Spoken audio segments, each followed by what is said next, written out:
बीजक का पाठ हुआ, हंसा सरवर शरीर में हो रमैया राम।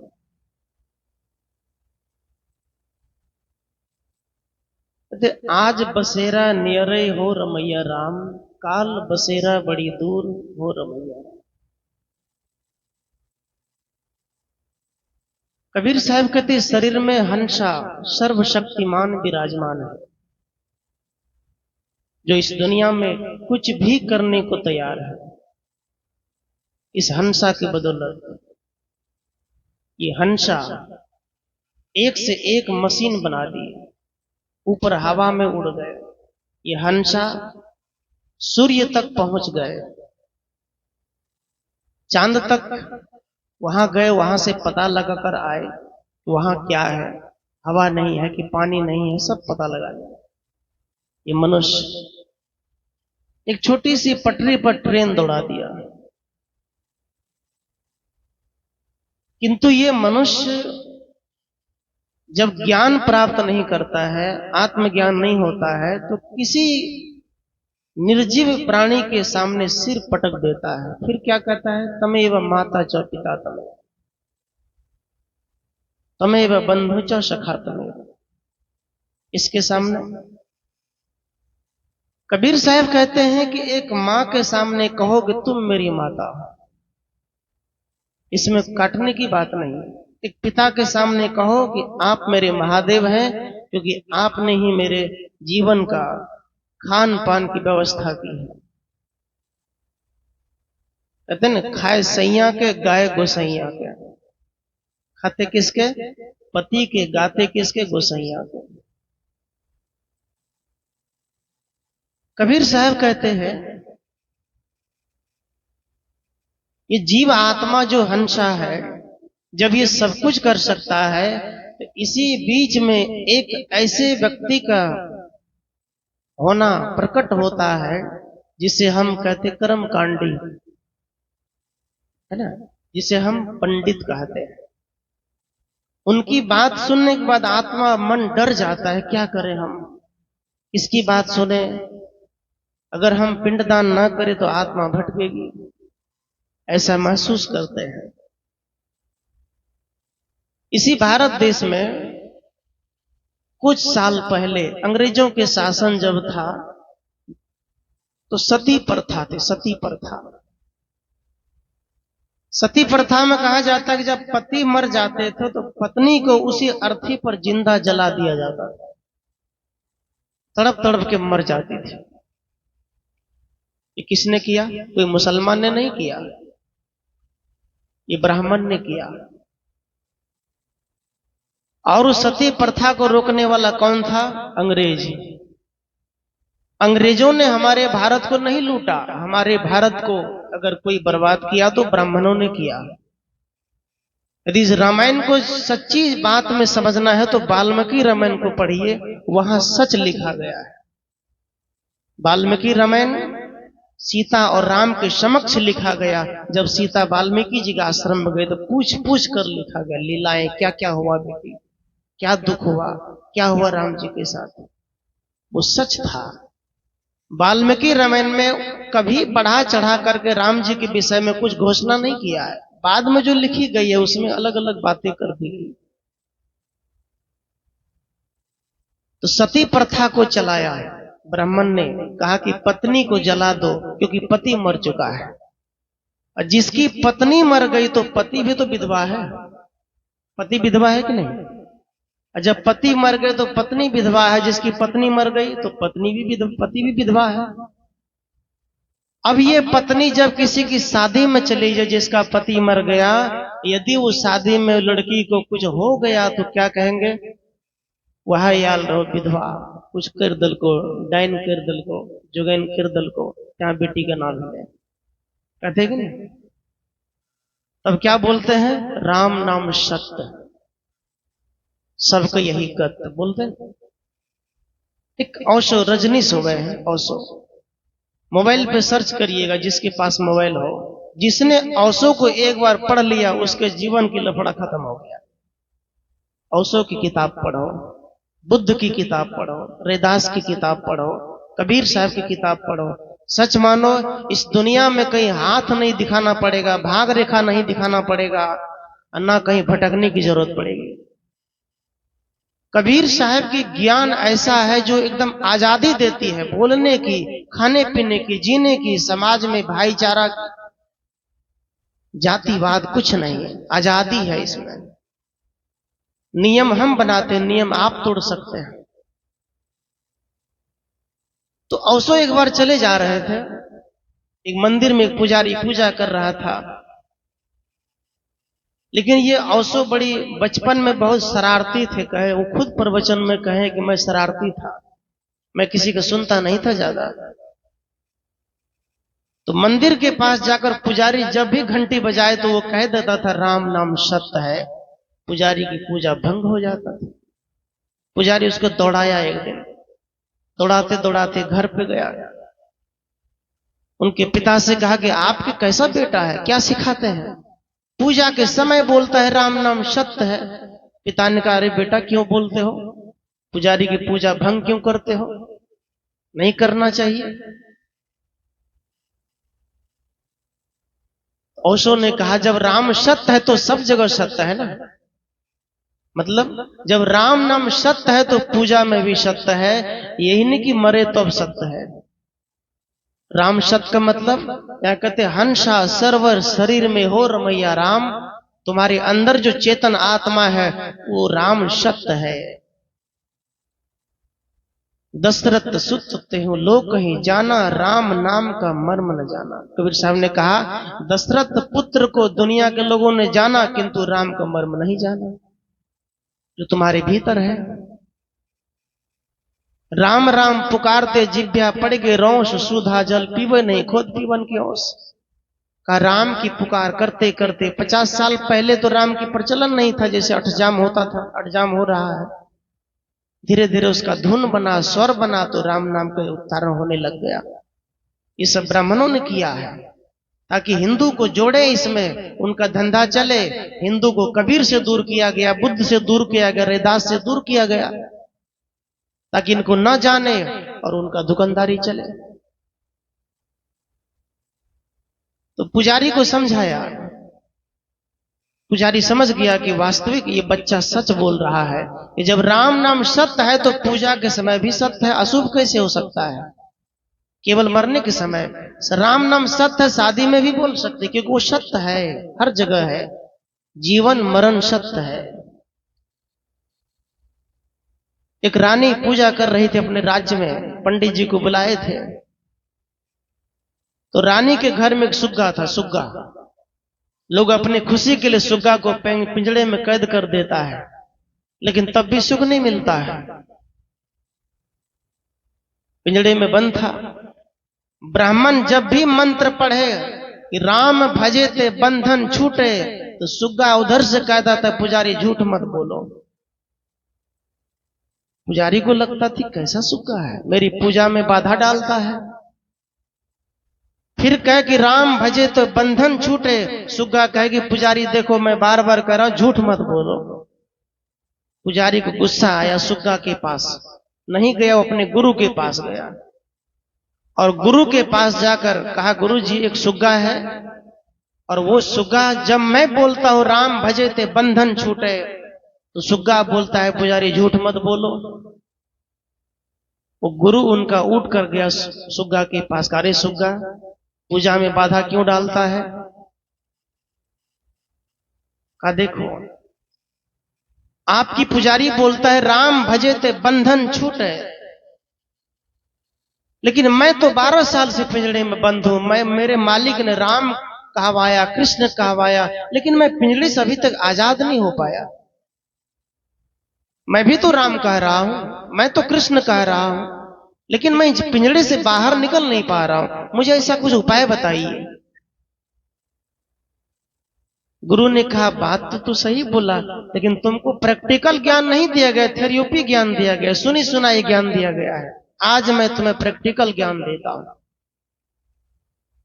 प्रैक्टिकल ज्ञान दिया, कहा सुनो, जब तुम्हारी मालिक आने लग जाए, जब चप्पल खटर खटर की आवाज होने लग जाए, तो समझना आ रहा है तुम उसी पिंजड़े में झक मार के सांस रोक के सो जाना, बेहोश हो जाना, थोड़ा देर के लिए नाटक करना। वही किया सुग्गा। जब उनके मालिक आ रहा था चारा देने के लिए, भोजन देने के लिए, तो सुग्गा बेहोशी के हालत में पिंजड़े में सो गया। पुजारी आया, उधर से मालिक सुग्गे को उठाया, उठ ही नहीं रहा था। बोला लो पिंटू थोड़ा खाना खा लो, दूध रोटी खा लो। सुग्गा नहीं उठ रहा था। पुजारी वो मालिक ने सोचा कि सुग्गा लगता है मर गया। मंत्री से कहा कि सुग्गा को बाहर करो, इसको जाओ उधर फेंक दो, ये मर गया, अब क्या करें रख के। बस उसको निकाला, पिंजड़े से जैसे ही निकाला सुग्गा फुर से उड़ गया। सुग्गा तो नाटक कर रहा था। जब उड़ गया, दूसरे दिन पुजारी बगल में पूजा कर रहा था, सुग्गा एक डंटी जंगल में बैठ के वो सुन रहा था, क्योंकि पुजारी को भी ज्ञान देना है ना सुग्गा को। जैसे ही पुजारी से कहा, रानी से कहा कि राम भजे थे बंधन छूटे, सुग्गा ने कहा कि पुजारी झूठ मत बोलो। पुजारी ने कहा, अरे तू तो कल पिंजड़े में था। कहां था, लेकिन मुझे गुरु मिल गया और मुझे आजादी मिल गई। कहा तुम कह दो राम भजे थे बंधन छूटे, और मैं कह रहा हूं गुरु भजे थे बंधन छूटे। तुम गुरु का भजन करो, तुम्हारा बंधन छूट जाएगा। राम के भजन से बंधन नहीं छूटेगा। कौन सा राम? बाहरी राम नहीं, भीतर का राम। वो गुरु में है, आप में है। अहम ब्रह्मास्मि, तमम ब्रह्मास्मि, इदम ब्रह्मास्मि, उदम ब्रह्मास्मि, सर्वम ब्रह्मास्मि। का वो ब्रह्म सबके अंदर है। जैसे स्त्री में है वैसे पुरुष में है। लेकिन ब्राह्मणों ने क्या कहा? ब्राह्मण ब्रह्मा जी मुख से पैदा लिया है। तो क्या ब्रह्मा जी मुख से पैदा लिया है तो क्या मुख में योनि है, जांग में योनि है, एड़ी में, जांग में, बाह में योनि है जो वहां से पैदा ले लिया? पैदा होने की एक द्वार है मनुष्य का। लेकिन वेदों में, शास्त्रों में लिखा है कि ब्रह्मा जी मुख से पैदा हुआ है।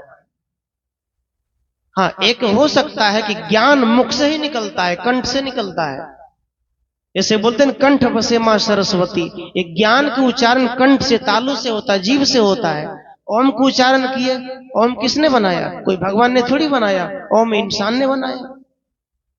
इंसान पहले बानर के रूप में जन्म लिया, उसके बाद विकास हुआ, बुद्धि विकास हुई, शरीर में विकास हुआ, पढ़ने लिखने लग गया, जंगल में गया, पत्थर में पत्थर टकराया, अग्नि पैदा हुआ, फिर आग की खोज किया, फिर बल्ब की खोज किया। प्रकृति में स्वतः सब कुछ है, प्रकृति ईश्वर है, और प्रकृति के साथ हम सबको मिलकर रहना चाहिए। उसी समय पहले के स्त्री पढ़ते नहीं थे, महिलाएं पढ़ते नहीं थे। क्यों नहीं पढ़ते थे? क्योंकि ऐसा नियम था कि पढ़ने का अधिकार केवल ब्राह्मण राजपूत का ही था। यादव, कोरी, ब्राह्मण, जोला, मुसर ये नहीं पढ़ सकते। तब उस बीच में जन्म लिया सावित्री बाई फुले। आज भी स्कूल में चले जाइए, स्कूल में बड़े बड़े मास्टर से पूछिए कि ये भारत की शिक्षा की देवी कौन है, तो क्या कहता है? सरस्वती माता, जिसके 4 हाथ है। 4 हाथ कौन होता है? 4 हाथ किसका होता है? 10 हाथ दुर्गा का बना दिया। विश्वकर्मा का, ये विश्वकर्मा की जो मूर्ति है, इनको कबीर साहब से चुराया गया है। बुद्ध की मूर्ति, शिवलिंग जो बोलबम में बैठा है, वो बुद्ध बैठा है, लेकिन उसको झांप के रखा है। जब आप लोग बोलबम जाइए तो ध्यान से देखिएगा, बुद्ध बैठा है। अभी बोधि, यहाँ जो बोधि वृक्ष है बोध गया में, बोध स्थल, वहां आंदोलन चल रहा, वहां बुद्ध की मूर्ति है, लेकिन ब्राह्मणों ने कब्जा किया है। पूरी भारत में 85,000 मूर्ति बुद्ध की बनी थी उस समय, आजाद शत्रु ने बनाया था, सबको ब्राह्मणों ने कब्जा कर लिया। और हिंदू सच मान रहा है कि मेरा देवता जो ब्राह्मण ने बनाया वही है। आपके देवता कबीर है, बुद्ध है, नानक, रैदास, कन्फ्यूशियस, ये ज्योतिराव फूले, सावित्री बाई फूले। सच पूछो तो नारी जगत में शिक्षा का काम किया सावित्री बाई फूले ने, जो नारी को पढ़ने का अधिकार दिया। 1857 में सबसे पहले सबसे बड़ा स्कूल खोला वो नारी के लिए, कि मेरे नारी समाज भी पढ़ सकते हैं। अगर सरस्वती से ज्ञान होता तो स्कूल में मास्टर क्यों है? सोचो जरा। टीचर क्यों है? सरस्वती खुद ज्ञान दे देती। ज्ञान मनुष्य को मनुष्य से होता है, गुरु से होता है। जो थोड़ा सीख लिया उनके पास जाने से होता है। कबीर साहब ने कहा, जो गुरु बसे बनारसी शीश समुंदर तीर बिसराए बिसरे नहीं जो गुण हो शरीर। का जो गुरु बनारस में भी है, यदि शिष्य उनसे दूर भी है, यदि उनका ज्ञान हृदय में है तो शिष्य का कल्याण हो जाएगा। स्वाभाविक बात है, हो जाएगा कल्याण। लेकिन हिंदू धर्म की पूजा पाठ जो आज हम लोग कर रहे हैं वो हमारी देवता नहीं है। ये समझिए, गोबर को पूजवा दिया, गोबर की पूजा करो कह दिया। हिंदुओं ने कहा, ब्राह्मणों ने कहा कि गाय तुम्हारी माता है, लेकिन कबीर साहब ने कहा कि गाय ही नहीं, सभी जीव तुम्हारे संरक्षण में है ना। जीव मत मारो बापरा। मुसलमान ने कहा कि सुअर खाने से मुझे पाप लगता है, हिंदू ने कहा गाय खाने से मुझे पाप लगता है क्योंकि गाय मेरी माता है। लेकिन कबीर साहब ने कहा जीव मत मारो बापरा, सबका एक प्राण, हत्या कबहू न छूटे कोटिन पढ़ो पुराण। कबीर साहब कहते हैं मुसलमान से कि जब तुमको सुअर खाने से पाप है, हिंदू को कहा जब तुमको गाय खाने से पाप है, तो मेरी एक बात सुनो, मारो ही मत, काटो ही मत, पाप ही मत करो, तो फिर पाप लगेगा क्यों? कबीर साहब तो एक सूत्र दे रहे हैं। प्रश्न होता है कि कबीर हिंदू थे कि मुसलमान? कबीर ना हिंदू थे ना मुसलमान थे, वो किसी जाति में चिपकने वाले इंसान नहीं थे, किसी का नहीं थे, वो सबके लिए थे। वो हिंदू को जितना कहा, मुसलमान को, ब्राह्मण, पंडित, मौलवी। कबीर साहब की विचार आलोचनात्मक है। लोग को लगता है कि मेरा विरोध कर रहा है, लेकिन विरोध आत्मक इसलिए है कि वो कर्मकांड और पाखंड गलती को बर्दाश्त नहीं करते। साहब ने कहा, भाई रे दुई जगदीश कहां ते आया, कहूं कौने बोराया, अल्लाह राम करी वहां केसम हरि हजरत नाम धराया। कबीर साहब ने कहा कि दो जगदीश मतलब दो मालिक, दो भगवान कहां से आया बताओ, कहो कौने बोराया, किसने तुम्हें बोराया? एक घर में दो मालिक हो जाए तो घर में झगड़ा होगा कि नहीं? होगा कि नहीं? बेटा कहे कि मैं मालिक, पिता कहे कि मैं मालिक, तो घर में प्रेम नहीं रह सकता। सास कहे कि मैं मालिक और बहू कहे कि मैं मालिक, तो घर नहीं चल सकता। इसी प्रकार से कबीर साहब कहते हैं कि जहां दो भगवान की जन्म हो जाए, याद रखना वो घर, वो इस आत्मा में आत्म साक्षात्कार नहीं हो सकता। ईश्वर एक है ना।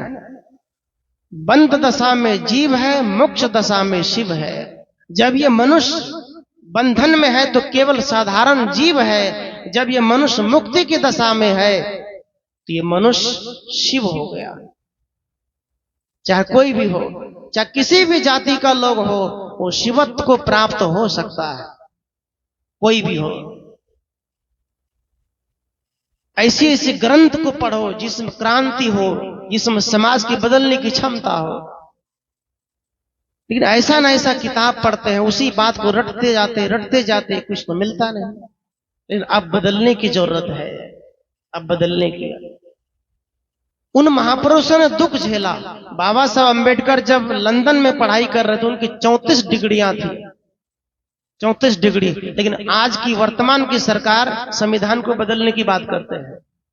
मोदी जब बिहार में आए चुनाव के समय, तो भाई बिहार के लोगों को कहा कि देखो बिहार के लोगों, मैं छठ पर्व को राष्ट्रीय घोषित करता हूं। क्या मिल जाएगा बिहारी को? यदि छठ पर्व को राष्ट्रीय घोषित कर देंगे तो क्या बिहार अमीर हो जाएगा? नहीं। शिक्षा को राष्ट्रीय घोषित करो, संविधान को राष्ट्रीय घोषित करो। स्कूल के छत टपक रहे हैं, मंदिर चमक रहा है। जब से बीजेपी आई है तो शिक्षा पे काम हुआ? नहीं हुआ। क्यों नहीं हुआ? शिक्षा को मजबूत किया जाए। जब आदमी के अंदर में शिक्षा होगी, जब सबके एजुकेशन पढ़ाई बढ़िया होगा, तो याद रखना उस समय भारत तरक्की करेगा। हमारे भारत देश में 33 कोटि देवता है, लक्ष्मी हमारे भारत देश में है। भारत गरीब है, जापान के पास लक्ष्मी नहीं है, भारत उनके पास देखिए रोबोट है, एक से एक ट्रेन चल रही है वहां। अन्य देशों के पास देवी देवता नहीं है, लेकिन भारत के देश, बाहरी देश अमीर है, तरक्की है, भारत में इतने देवी देवता है, हमारी भारत तरक्की नहीं, अपाहिज है। इतना ज्ञान नहीं है कि दूध को कहां चढ़ाना चाहिए, लोग शिवलिंग पे बहा देता है।